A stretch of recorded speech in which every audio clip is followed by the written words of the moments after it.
সূর্য নিয়ে এতদিন কি ভুলই জানতেন বিজ্ঞানীরা? ৪৬০ কোটি বছর পর রহস্য ভাঙল বিজ্ঞানীদের নতুন গবেষণায় এবার মিলেছে সূর্যের হারিয়ে যাওয়া রূপার সন্ধান।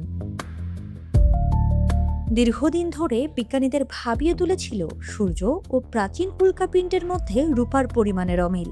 একই সময়ে একই ধরনের গ্যাস ও ধূলিকণা থেকে সৃষ্টি হলেও উল্কাপিণ্ডে রূপার উপস্থিতি সূর্যের তুলনায় বেশি পাওয়া যাচ্ছিল।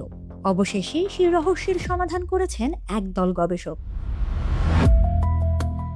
অ্যাস্ট্রোনমি ও অ্যাস্ট্রোফিজিক্স সাময়িকীতে প্রকাশিত নতুন গবেষণায় বলা হয়েছে, আগের ধারণার চেয়ে অন্তত ৫৫% বেশি রূপা রয়েছে সূর্যে। অর্থাৎ এতদিন সূর্যের রূপার পরিমাণ নির্ণয়ে বড় ধরনের ত্রুটি ছিল।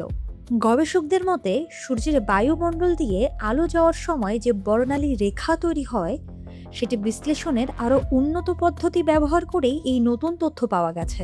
সুপার কম্পিউটারের সাহায্যে তৈরি 3D মডেলে রূপার পরমাণুর আচরণ বিশ্লেষণ করে তারা দেখেছেন আগের পরিমাপগুলো পুরোপুরি সঠিক ছিল না। সুইডেনের উপসালা ইউনিভার্সিটির অ্যাস্ট্রোফিজিস্ট সেমা কালিস্তান বলেন, নতুন মডেল সূর্যের বর্ণালী আরও নিখুঁতভাবে বিশ্লেষণ করতে সাহায্য করেছে। এর ফলে সূর্যের রূপার প্রকৃত পরিমাণ এখন পৃথিবীতে পাওয়া প্রাচীন উল্কাপিণ্ডের তথ্যের সঙ্গে সামঞ্জস্যপূর্ণ হয়েছে। গবেষকদের মতে এই আবিষ্কার শুধু সূর্যের রহস্য উন্মোচনই নয়, বরং মহাবিশ্বে বিভিন্ন মৌলের উৎপত্তি ও বিস্তার বোঝার ক্ষেত্রেও গুরুত্বপূর্ণ ভূমিকা রাখবে। কারণ সূর্যকে জ্যোতির্বিজ্ঞানের অন্যতম প্রধান মানদণ্ড হিসেবে ব্যবহার করা হয়।